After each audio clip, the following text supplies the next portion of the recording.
Hello. Tonight we're going to talk about 14.1. In 14.1, we've got our introduction to multivariate functions, and we have to talk about the domain of a multivariate function, how to graph, kind of, and then some contour maps. Further sections 14.2 and 14.3 will talk about continuity and partial derivatives. But for now, let's focus on the multivariate function itself. So what ends up happening with a multivariate function is that we have more than one independent variable. So for example, here I have z is equal to f of xy. The x and y values are both part of your domain, whereas z is like your range. So we could even say that the range is z, and then the x and y, those are your domain. And we can even increase this to higher dimensions, because this, when we have z equals f of xy, that's a three-dimensional object in space.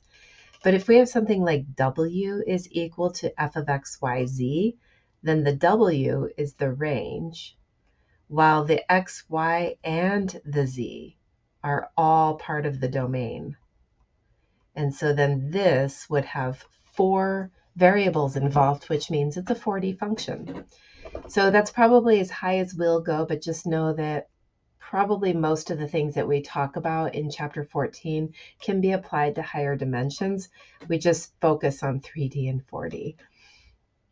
So one of the things that has always been important with any function is like, what's the domain? And usually when we're asking about domain, we're more concerned with like, are there any domain restrictions? Are there going to be any issues with any of the values that we plug in? Now, it turns out that when we try to find domain for a two-dimensional or three-dimensional or four-dimensional object, oftentimes it's really hard to describe the domain.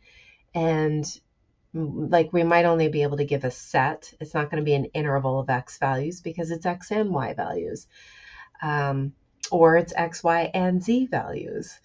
We might be able to at times draw a picture of the domain, but it just depends on the dimensions of the domain. So, for example, in number 1, we're asked to find and describe the domain of f, and we're also asked, what does f of 1093 represent? So this is our function. F of x, y, z is equal to the square root of y minus the square root of x minus 2z.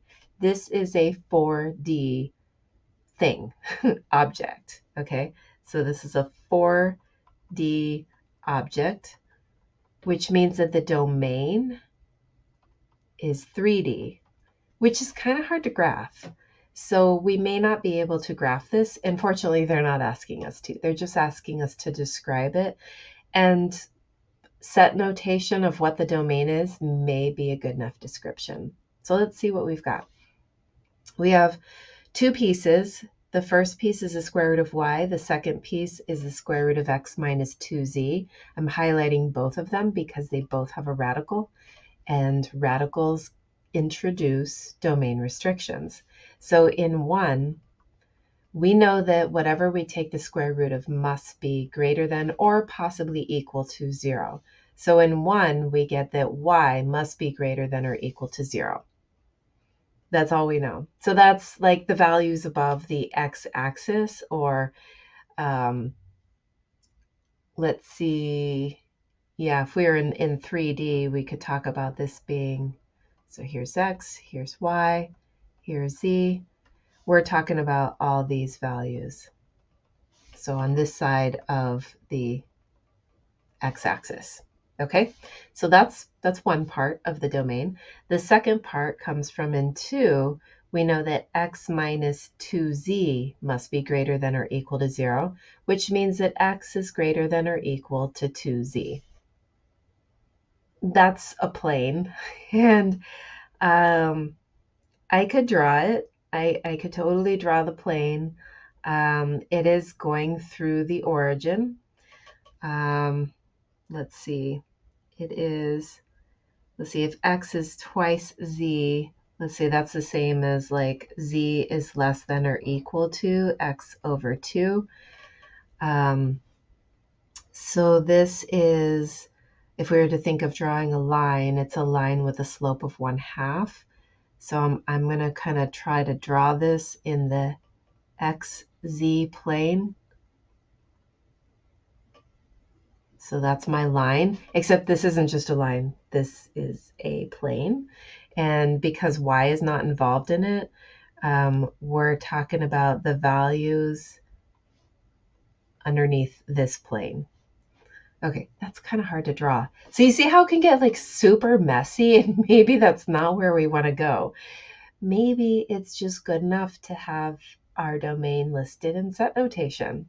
Okay, so the set notation for our domain, we would define it as curly Q bracket.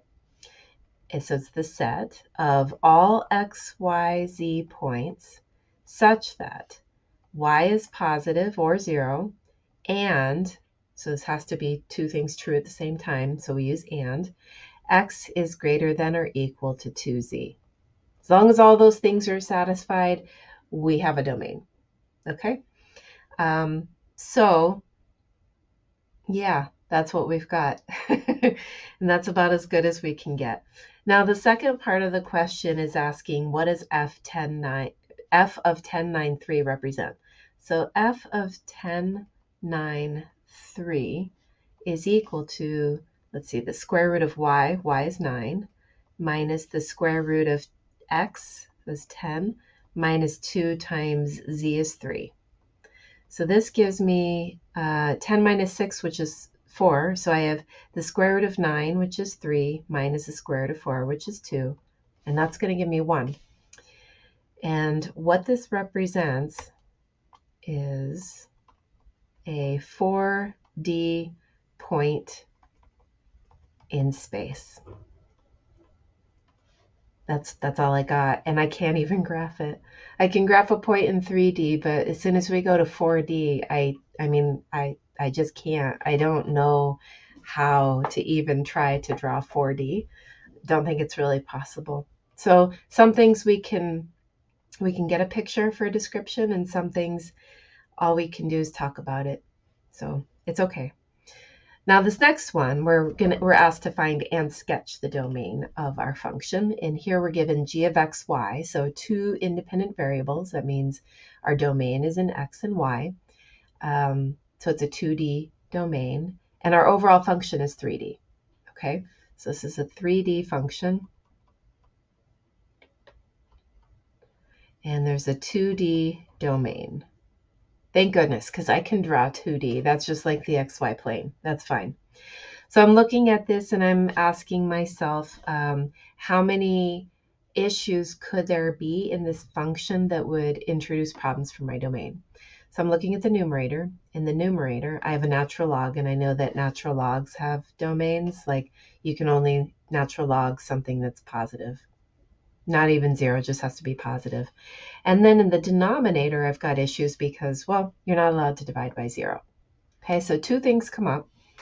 In 1, we know that 2 minus x has to be strictly greater than 0. And this means that x is less than 2. Okay. In 2, we know that 1 minus x squared minus y squared cannot be 0. Now be really careful with these, because I see this happen a lot. People will be dealing with a denominator and they'll say that it has to be positive. That's not true. It just can't be 0. That's all. Now if there's a radical in there, then we'd be worried about positivity, but there's no radical. It's a quadric surface in the denominator, and it just has to be non-zero. So we set up our not equal to 0 equation and move stuff around, and we get that x squared plus y squared cannot be 1. That means we're not allowed to have any values on the unit circle. So no values from the unit circle are allowed. Okay, so this is the set of all x, y values such that x is less than 2 and x squared plus y squared is not equal to 1. That's how we would write the domain, like the definition of it.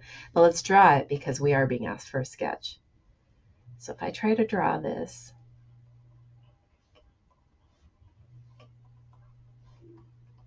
get a few points on here, a few tick marks anyway.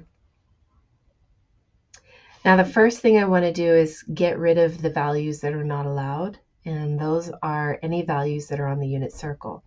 So I'm going to go ahead and draw my unit circle, but I'm going to draw it with a dashed line, because values outside of the unit circle are okay, and values outside of the unit circle are okay, as long as the values satisfy the equation that x is less than 2.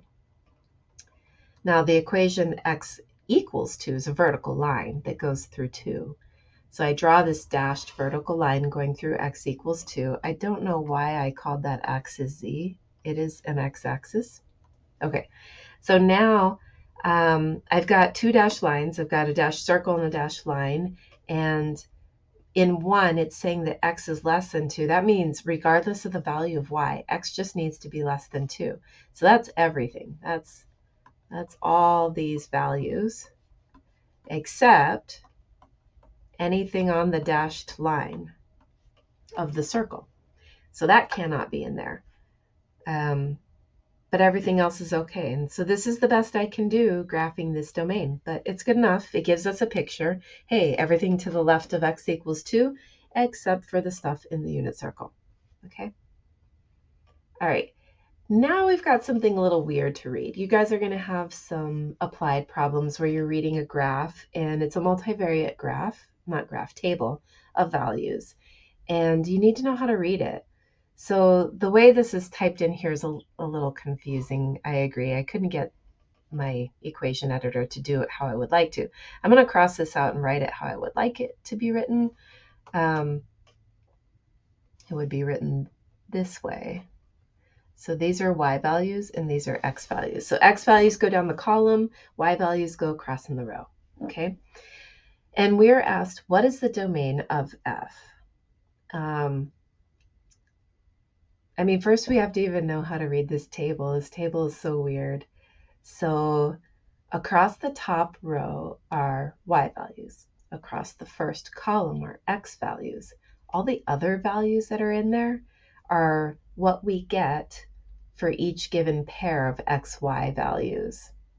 So that means that my domain is all possible pairs of x and y. So I'll write that, all possible pairs of x, y. And so we'll have to put those in set notation. The first possible pair would be 1, 4, then 1, 5, then 1, 6, and then we move down to 2, x is 2, so 2, 4, 2, 5, 2, 6. Now we have to move on down to 3. 3 can go with 4, 3 can go with 5, and 3 can go with 6. And that's all the possible pairs. So there are 9 of them, 9 points that are part of the domain of our function f. Now, what is the range? Again, we're going to list this in set notation, but the set is all f of x, y values.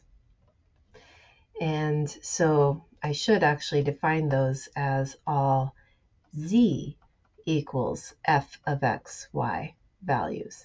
So these are single values. They're not pairs. It's just like one value, the z value. Kind of like way back when in algebra when we were first learning about domain and range, and domain is the x values, range is the y values. Now domain is x and y, and range is z. So if we start listing our set, we do not list any repeats, and we do list our values in order, in ascending order. So I start with the smallest z value, which is -10, and then -3, -1, and then it looks like 2, 3, 4, 7. 7 occurs twice, but I only write it once, and then 8. In set notation, you never include duplicates of a number. You just write it once and it represents both times. Now, We're asked, what is f of 2, 5? Well, 2 is the x value, and then 5 is the y value. So we have to go to our table and go to the row where x is equal to 2, and then read across until we come to the column that has y equals 5, and we get negative 10. So f of 2, 5 is equal to negative 10. F of 4, 3, remember the first number is always x, the second number is y. So we're wanting to know what is the z value when x is 4 and y is 3. Well, we don't have anything for x equals 4. So this is not defined. F of 4, 3 is not defined. They're just trying to trick you. Maybe make you read off f of when y is 4 and x is 3. So make sure that your points are always in alphabetical order. It's always x first, y second. Okay. This kind of feels a little hodgepodgey in what we're covering in here, but now we're going to graph. We're going to graph a plane. This is 2x plus 3y plus 4z is equal to 12. I know it's a plane because all of my variables are linear. So I'll say that. This is a plane because all variables are linear. We also, we saw these in 12.5, and we've seen them a few times since, but we're going to see them a lot more. So we really want to know how to work with them. And in order to sketch a graph of a plane, the easiest way to do it is to graph the intercepts. So easiest way is to graph intercepts. Okay, so I'm going to start with the x-intercepts. And an x-intercept, that's wherever the plane touches the x-axis. Y and z are going to be equal, and they're both going to be 0. And that means we'll be solving 2x is equal to 12, so x is equal to 6. That gives us the point 6, 0, 0. The y-intercept is found very similarly. Since a y-intercept occurs on the y-axis, that means that x is equal to z, and they're both equal to 0. And we substitute that into the plane, and now we're solving 3y is equal to 12, so y is 4, and that gives us the point 0, 4, 0. The z-intercept, now we're on the z-axis, so that means that x is equal to y, and they're both equal to 0. I substitute those values into the plane, and now I'm solving 4z is equal to 12, so z is 3, and the point is 0, 0, 3. All right, now I'm going to graph this. So draw myself an x, y, z octant. I'm drawing my x-axis a little bit longer since I need to go out to 6, 4, 5, 6. And for y, 2, 3, 4, and for z, up to 3. Okay. So I have an x-intercept at 6, 0, 0, a y-intercept at 0, 4, 0, a z-intercept at 0, 0, 3. Connect the dots, and what we get is the portion of the plane in the first octant. It is not the full plane, it's just the easiest way to draw it. So it's the portion of the plane in the first octant. And it is understood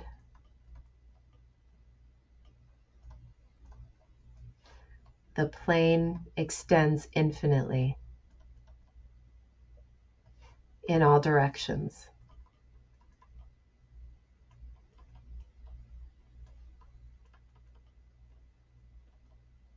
That's just hard to represent in 3D. And so it's one of those things where we assume it. How would you know that? Well, you know it because I told you. And that's really the only reason you know. But it is something that we each go through learning and then get used to. typically when we try to graph things, we try to draw them as simple as possible because 3D is hard to draw in. I mean, unless you have a computer to do it. If you have a computer to do it, that's great. But we don't. We're drawing by hand. So we'll represent planes in 1-octet and we'll be happy with it and just assume it goes on forever. Okay, so that wasn't so bad graphing using intercepts, but a lot of other shapes are not that nice. Like intercepts won't help us at all. We will need other tools. And we've already kind of looked at these next tools a bit. I definitely try to tie these together with what we did in 12.6. In 12.6, we were looking at projections onto the XY plane, and we were looking at level curves. We're going to be doing the same thing. I'm trying to think of the exact name that we called them. Oh, traces. We were looking at traces in 12.6. And traces are, not plastered onto one plane, but they're like the traces that you see in all of 3D, like elliptic traces that go all the way up and all the way down, or parabolic traces, those sorts of things. But now we're going to try doing our graphing using some level curves. And the way we're going to do that is we're going to allow z equals f of xy to take on constant values, z equals k. Okay? And then project those images onto the xy plane. And then together, this is a set of level curves, and it's called a contour map. Okay? Now, you guys have seen contour maps before. If you've ever seen a topographical map, if you've ever seen a weather map where they show atmospheric pressure, there are several examples in your textbook as well of different contour maps. I would, recommend maybe you go Google search for contour maps and see like examples of contour maps and see what Google says about it. All right. I think the best way for us to do this is to just do it. So let's do that. Big piece of advice before we get started. Level curves. Don't cross that up. Level curves do not cross each other. Ever. Ever, ever. Okay? That's our golden rule. They cannot cross. All right. So we're supposed to describe the level curves of a function and then draw a contour map of each on the xy plane. So we're given f of xy is equal to y over x squared plus y squared. Now, from the paragraph above, it said that we should let y over x squared plus y squared be equal to k. Okay, so it's a constant. And then what we can do is we can let k take on different values. Now, you have to remember that k is actually a z value, right? So we let z equal k. Z is f of xy. Those are interchangeable. We have to get comfortable with that as well. But right now we're saying let's let z just be a constant and let's see what this shape is in 2D. Okay?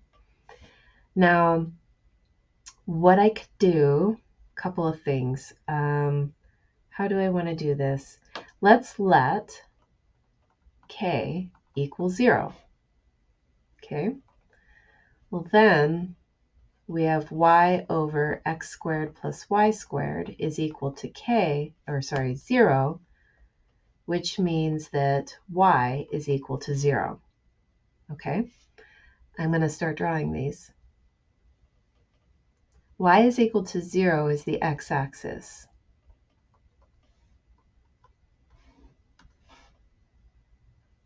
I'm going to draw this dashed over my blue line just so we can kind of see it there. That's all I got from k equals 0. Let's let k equal 1. Then we'll get y over x squared plus y squared is equal to 1. So multiply both sides by x squared plus y squared. We get y is equal to x squared plus y squared. I'm going to move everything over. So I have x squared plus y squared minus y. I'm going to leave a blank space and then an equal sign is equal to 0. Whenever I see x squareds and y squareds in the same equation, I'm starting to think this might be circles, because I'm in 2D. I'm not in 3D. I'm in 2D. So I'm thinking circles, but I need to complete the square. And so I look at my b value in front of y. It's a -1. We divide it by 2 and square it. That'll be plus a quarter and plus a quarter on both sides. And so then I can factor this. This becomes x squared plus y minus a half all squared is equal to a quarter. Okay, this is a circle with a radius of 1/2 and a center at 0, 1/2. So I need to give myself some tick marks on here. So my circle is centered at 0, 1/2. That's right here. And then it has a radius of 1/2. So it just goes out by a half in all directions. So now I can draw this. All right, so that is for k equals 1. Okay. I could do k is equal to -1.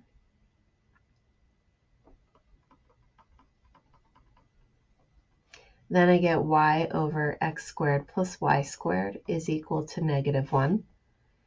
Move everything over. Y is equal to -x squared minus y squared. And then move everything to the left. X squared plus y squared plus y plus something is equal to 0 plus something. That something, again, we're going to do the same thing. The value in front of y is 1. So I'm looking at 1 over 2 all squared, which is a quarter.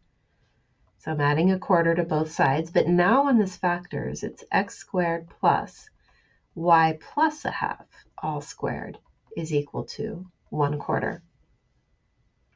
When I draw that, this is centered at 0, -1/2. And then it also has a 1/2 radius. And so we're looking at this. So this is k equals -1. Okay. We could let k take on many different values. This is 3 of the level curves, and together these level curves form the contour plot. So this is the contour plot or map, and that's a level curve, and that's a level curve. And let's see, and so is that. If we were to let k take on more positive values, we would get more circles above the x-axis. And if we were to let k take on more negative values, we would get more circles below the x-axis. And they would have kind of this similar sort of shape. So I could say, what would I want to try? K is equal to 1/2, maybe? Yeah, I could do k is equal to 1/2, just so we get, I want 2 more circles. When k is equal to 1/2, I have y over x squared plus y squared is equal to 1/2. I'm going to do a cross multiply. So 2y is equal to x squared plus y squared. Move everything to one side. X squared plus y squared minus 2y plus something is equal to 0 plus something. That something is going to be, let's look at the number in front of the b. It's a -2. Divide by 2 and square. That's going to be a 1. So I'm going to add 1 to both sides and then factor. This is x squared plus y minus 1 all squared is equal to 1. So this is another circle, and it is centered at 0, 1. So up here. And we have a radius of 1 now. And so that's going to be I'm going to go like this.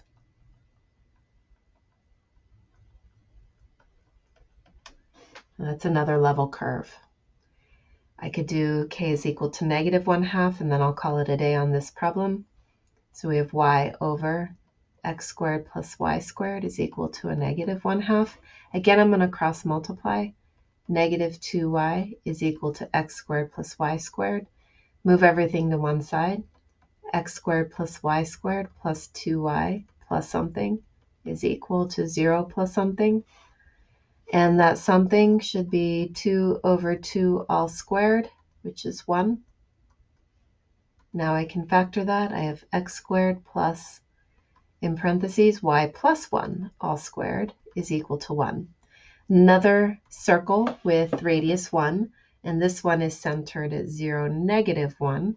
Oops. So we need to draw that.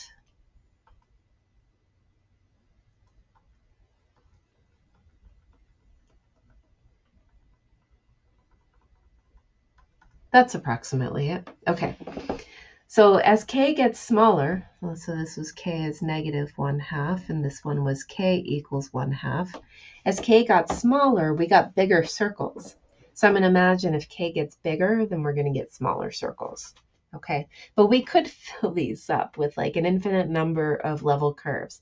I don't want to do an infinite. I'm good with 5. That's plenty. Okay, once you've gotten a few down, you should be able to narrow it down, like which ones are the correct ones on WebAssign. All right, now this next one, exact same process. Okay, again, we're doing level curves.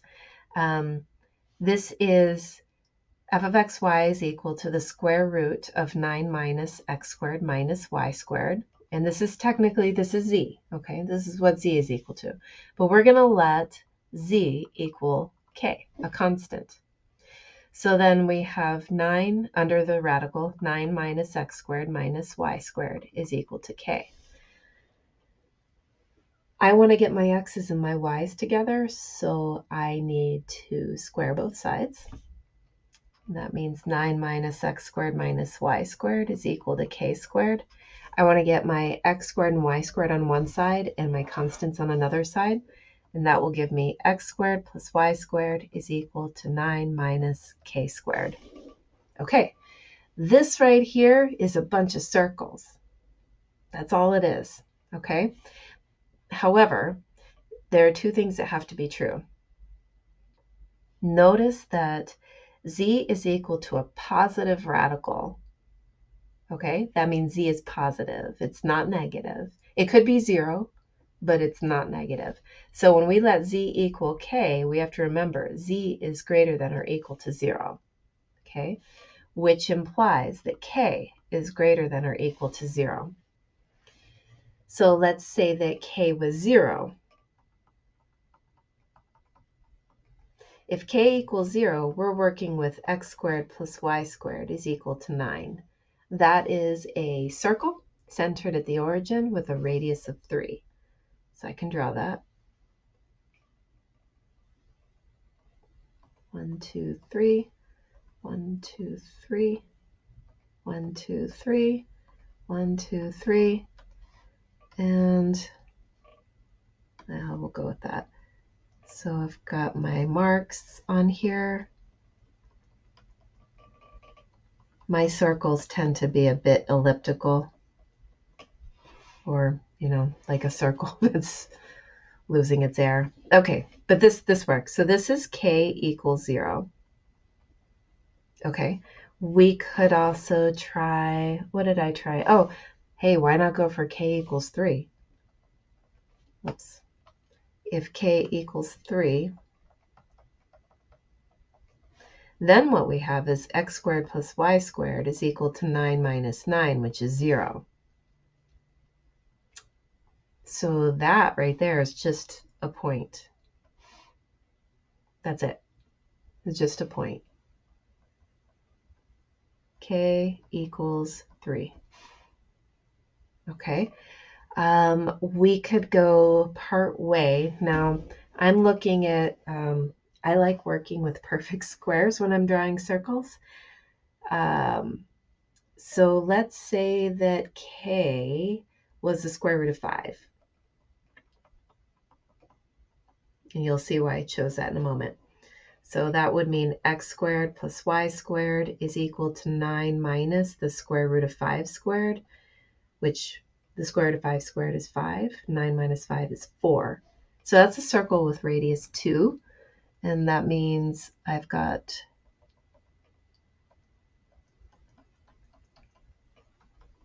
this circle. So this is k equal to the square root of 5.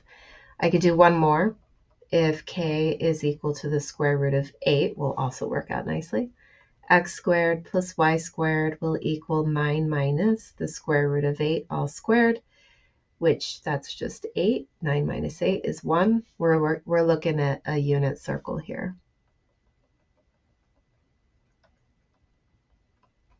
And so that's k equals the square root of 8. Okay, so that gave us 4 level curves, or really 5, because there's that point that's right there at the origin. So technically 5 level curves. I can't count. That's still 4. Okay, numbers are hard. 4 level curves, and this all together is the contour map. Okay, so that's what they're asking you for when they ask for a contour map. And it's made up of the level curves, and the level curves are found by letting z equal the constant k, or c, pick your favorite constant, it really doesn't matter, and then seeing what you have in 2D and trying to graph those. Okay, let's do another set of level curves. Here we are dealing with a plane, and we want the level curves of a plane. So we have f of xy is equal to 6 minus 3x minus 2y. Remember, this is equal to z. So we are going to let z equal k again, and we'll take 6 minus 3x minus 2y and set it equal to k. And then I'm going to solve for y because, good old algebra, I really like things in the form y equals mx plus b when I'm dealing with lines. So if I move 2y to one side, then and the k over, then I have 2y is equal to 6 minus 3x minus k.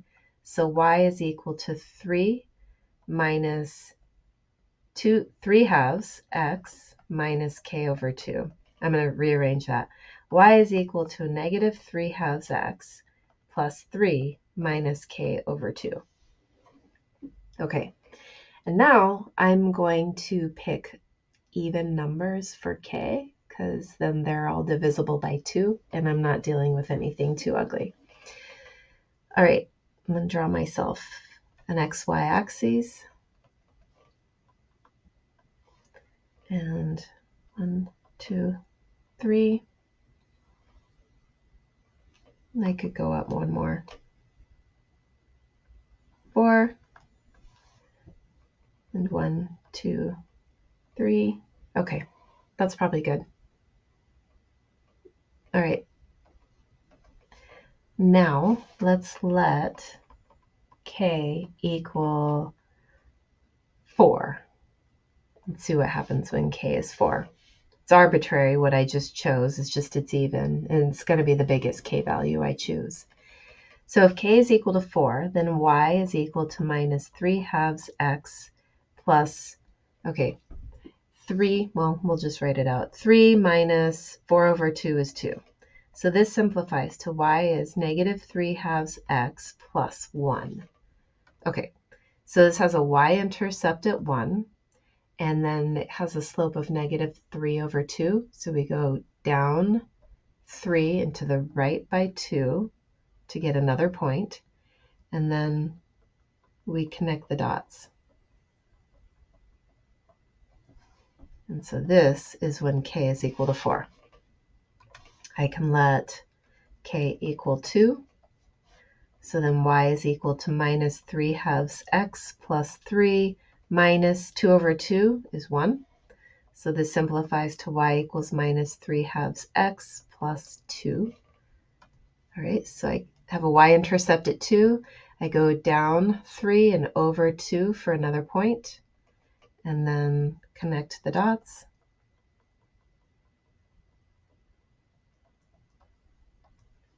These lines are parallel to each other, contrary to my horrible drawing. Let's let k equal 0, since 0 is also divisible by 2. Then we get y is negative 3 halves x plus 3 minus 0, so it's just plus 3. Okay, let's draw that.